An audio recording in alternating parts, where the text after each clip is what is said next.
Well,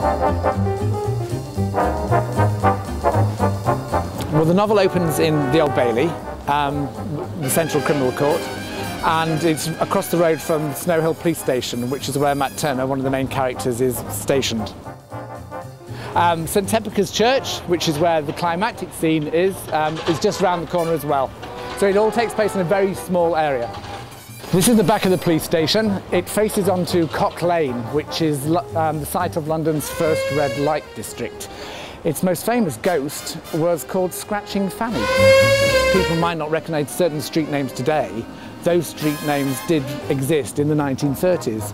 I like the idea of concentrating the action in a small area because it kind of concentrates the atmosphere as well. I mean, if you like, the real subject of the novel is suppression.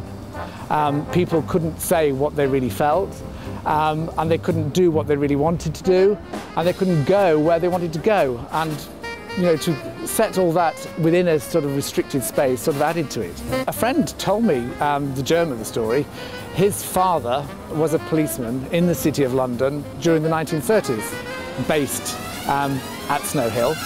Well, the main character is Johnny Stedman. He's a 20-something junior reporter who for the past year or two has been reporting on trials at the Old Bailey. His best friend is called Matt Turner.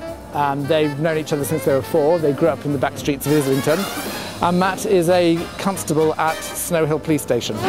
Yes, it is a proper murder mystery, but you know, it's really about, you know, ordinary people facing the same trials and tribulations that we face today.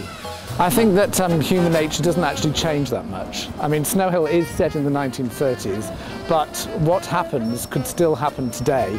I think we've got a lot to learn from the 30s, and as economists will say, we are going through many of the same problems that the 1930s went through.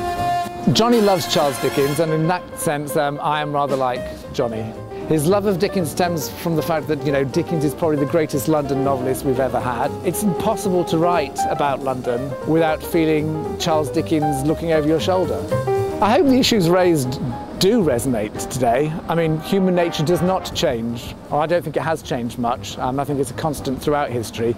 We all have the same human appetites and desires, and some people act on them, some people don't.